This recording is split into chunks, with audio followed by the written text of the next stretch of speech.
Since the election in November 2024, Black people have collectively been on the same page. Black people are still resting. And they're gonna be resting for quite some time, okay? Because I don't think y'all understand the severity. Like, I think that there are some people out here that think that Black people are playing. And White people are trying to figure out how and why black people have collectively withdrawn from this country, essentially. So it's clear that we are watching the fall of the American empire in real time. And there is a stark difference in the way that the white community is responding and how the black community is responding. The black community en masse has completely withdrawn. As quiet as kept, Black Americans is who is saving America. As quiet as kept, if the children of the sun didn't reside in America, they would have been set this bitch off. Why do you think that they don't allow us to leave at one time? That they don't like us all grouped up together? We can't all be in the same nothing. Same town, same nothing. Especially if we got some money. Why do celebrities don't even live next door to each other? They got all this money. Why they don't have their own community? Dave Chappelle bought a community, but it was amongst white people. Okay. Did you know that the late Marcus Garvey once said, if black people can truly find their true identity of who we are, we can attain greatness again on this earth? Here in America, in the 21st century, we have fallen so far into ditches with our bad morals and what's going on now.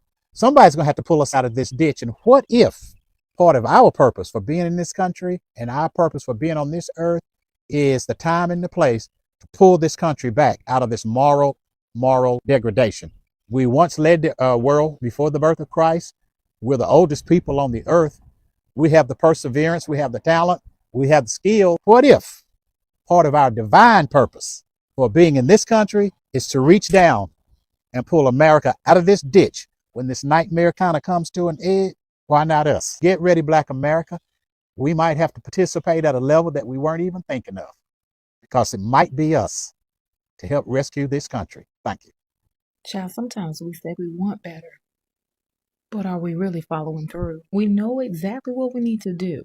Withhold our dollar, commit to buying black, pour back into our own black community. We say we're tired of not having our own spaces.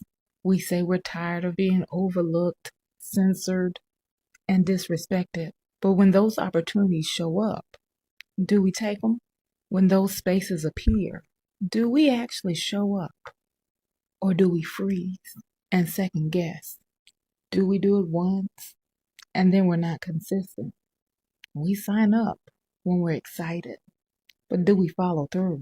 We start, but do we finish? We talk about community, but we still operate in isolation. Baby, we can't say we want freedom and still cling to comfort. We can't keep praying for change while ignoring the work right in front of us. The Black Nexus was created to be that next step, not just talking about community, but building it. Not in silos, not for shows, not for likes, but in real connection and real action. So if you've been saying you want better, something different, this is your chance to prove it. Do the work. Actually boycott the businesses we said we would. Stop buying unnecessary stuff just because it's shiny. Save your dollars because they sustain this economy, not ours. Connect with like-minded people who can push you to the next level. Organize. Move different.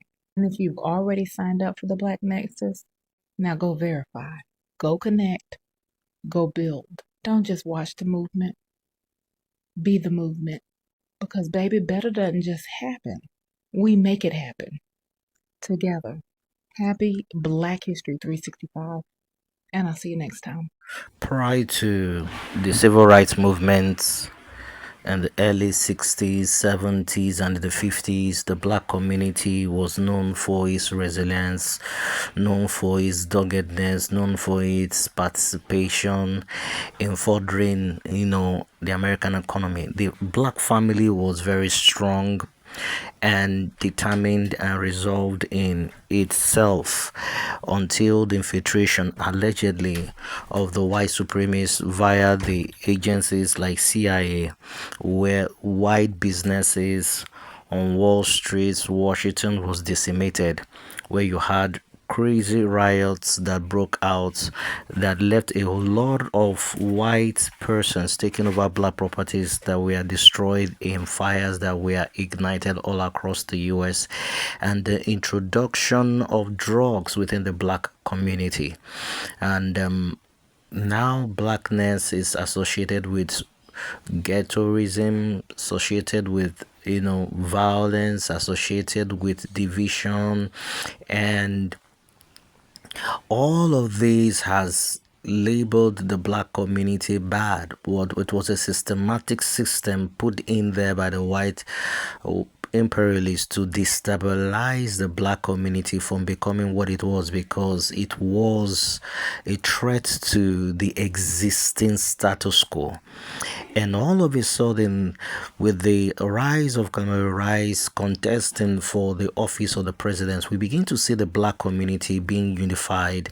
We see the singularity in voice, in coming out to say, no, we're not voting J.U. Donald Trump. But beyond that, there is an awakening that is happening, that is unifying the black community as a whole, even in the face of adversity, with the current issues that are happening with the Noel Will case and the boycotts of Asian businesses.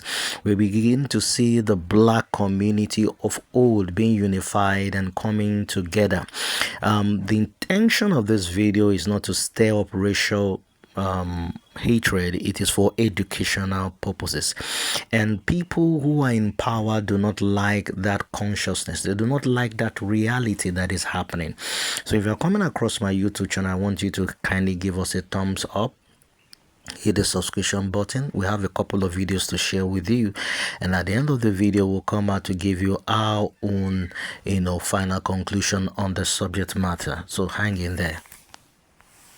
The election in November 2024, black people have collectively been on the same page. And I believe it's because the ancestors are speaking to us from beyond the grave. We all have been on the same page since November of 2024, since we all learned that Donald Trump won the election. We have all collectively said, y'all got this, we are sitting this out.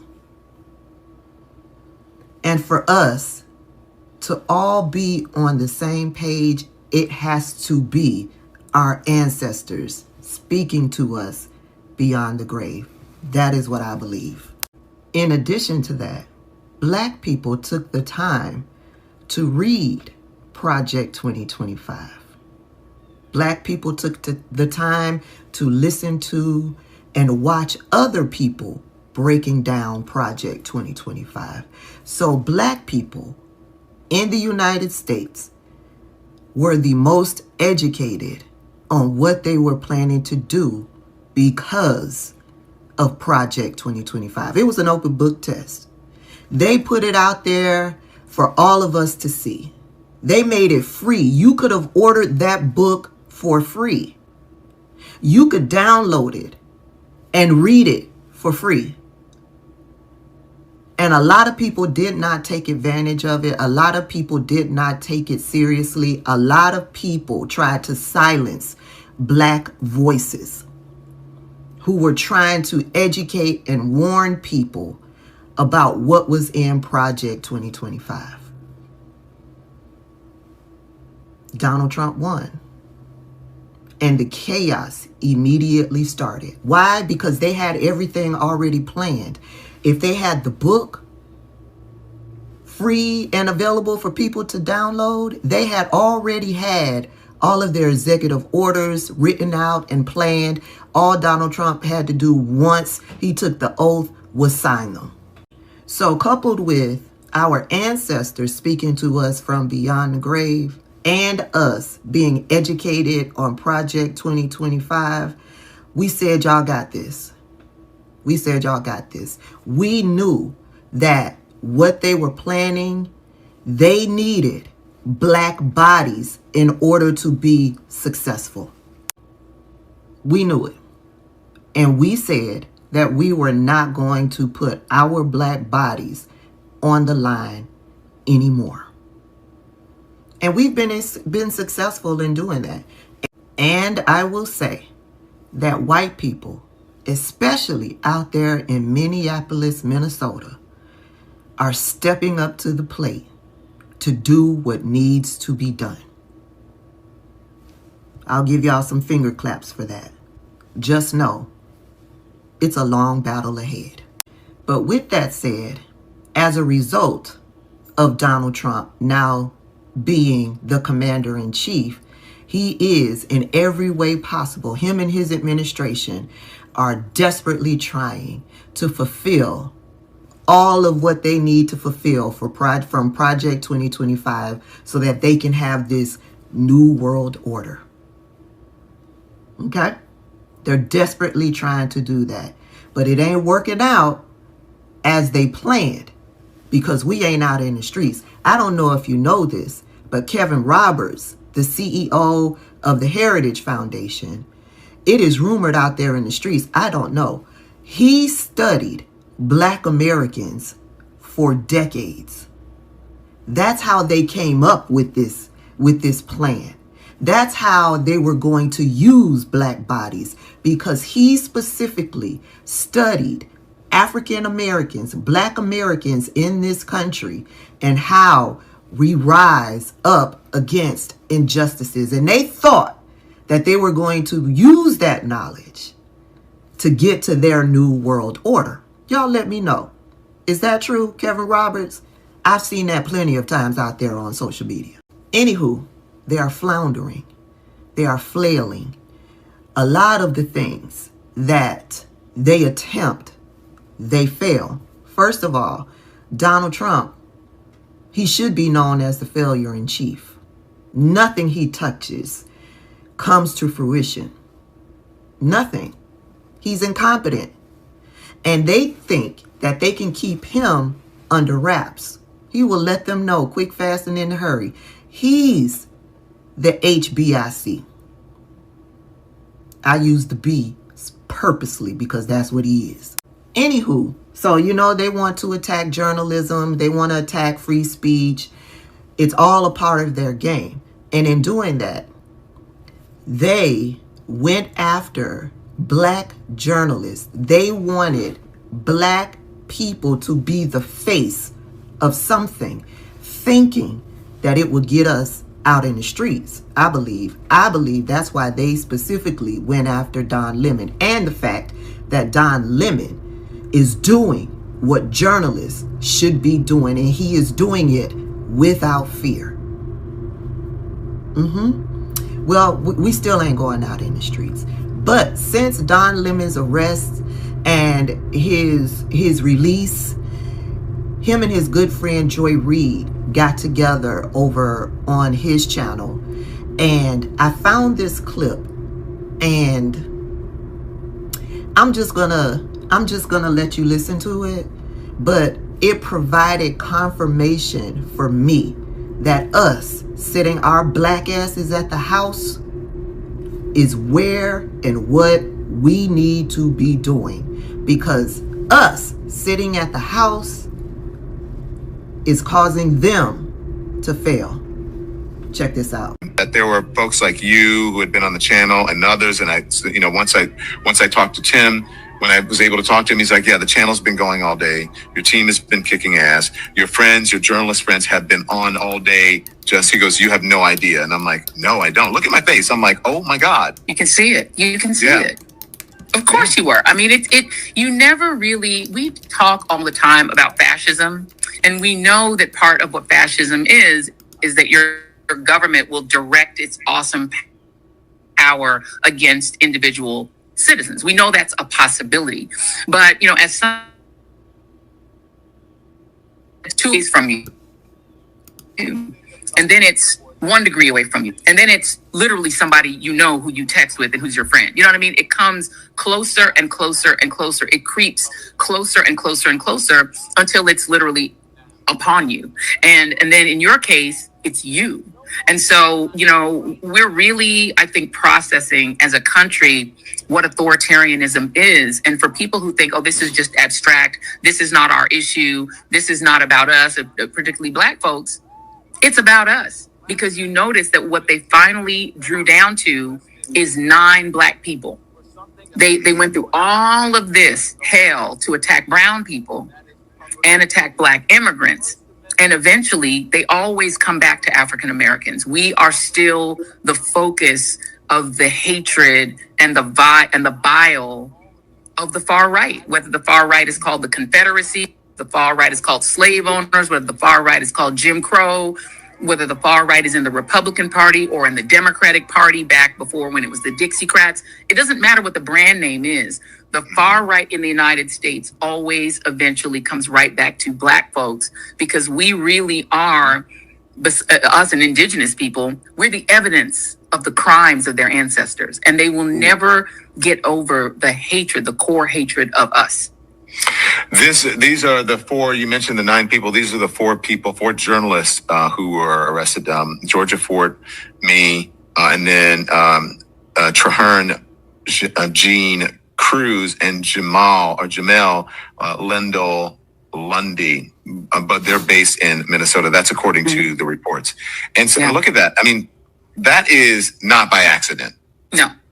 No, not at all. And I'm looking here, I've got the indictment. That was the other thing I did, printed out the indictment and started reading through it. And it reads like a horror novel. It doesn't even make sense. And I'm not a lawyer, but it doesn't even make sense to a layperson. But look, that's the picture they wanted.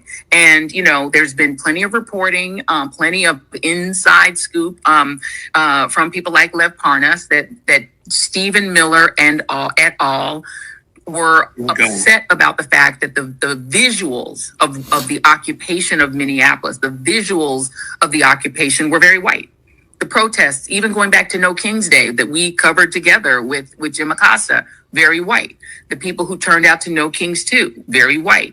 The people in the streets of Minneapolis, you were there, it's very white. The protest movement is led by white people because they're putting their bodies in the way, because they know they have a different relationship with police than we do, than Black people do. But the word from people like Parnas is that's not what the White House wanted. They wanted the face of what they want to call an insurrection, because they want to use the Insurrection Act, but they need the face of that insurrection to be what's on the screen. Black. Damn, Joy, you're always sharing the truth here. And then they got it with this one. Oh my gosh, I did not know that. So when you texted me or called me, you knew something was up. I did.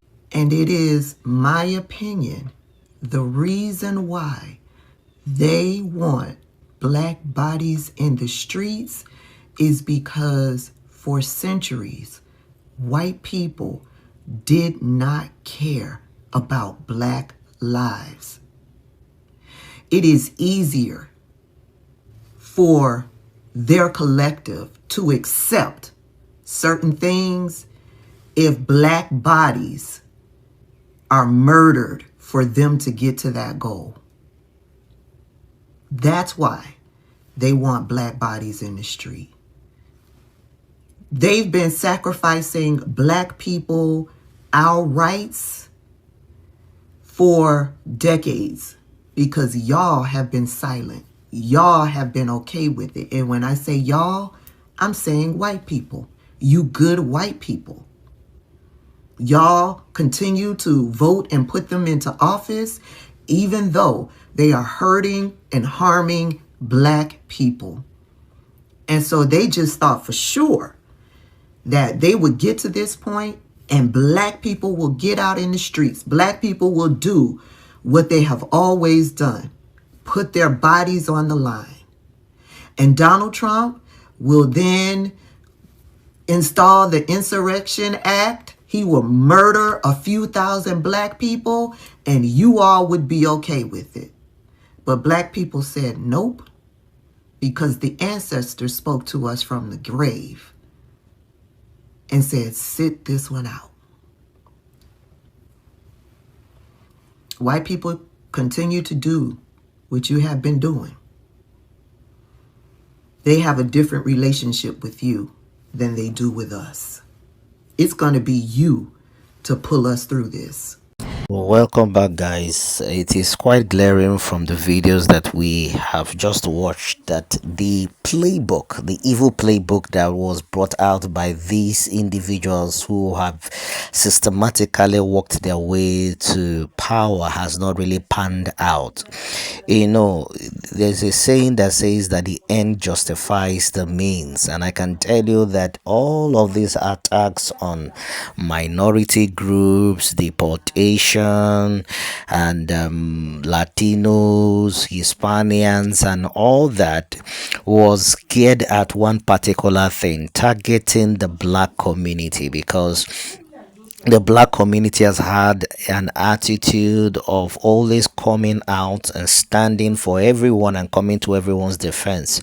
And ironically, in this case, for whatever reason it is, it's like the ancestors spoke from the grave. Jim Crow's days spoke, Martin Luther King spoke, Malcolm X spoke from the grave and sent this clear warning to the black community and said, say, you guys need to sit down and wait this out, because what they had anticipated was not what they are saying. It could have been a black, all black confrontation with the powers that be, and there would have been bodies on the streets. But ironically, the black community seemed to just sit back by the bylines and watch and see what is happening. And this is unsettling for them, because it's like you being a master strategist, you have everything planned out, and all of a sudden something systematically thwarts the whole plans and agenda, and the black community has thwarted that agenda, that plan, and they have chosen to wait out. And this is not to collectively label all white people as bad or evil. Like I said, this video is for educational purposes, but it's to point out the ultimate gender. These guys are not what they say they are, and yet you still put them into power. Is it for the purpose of bipartisan politics, or is it whether face they wear, whether they are Republicans or Democrats? The underlying agenda is that it is geared towards the privation of black voters, their powers, their rights, even with the recent bills that have been passed by the Supreme Court that draws regions on political lines, where if you were begin to classify it, even in states where we are predominantly black controlled, at the end of the day their votes will not ultimately count. And so you need to understand that they are taking away the last thing that you have, which is your ability to decide at the polling booth. So I want to know what your comments, your thoughts, your opinion in the comment section. You're coming across this video for the first time, please kindly give your brother a thumbs up, hit the subscription button. I will trust to see you on our next video. So let's know what you think.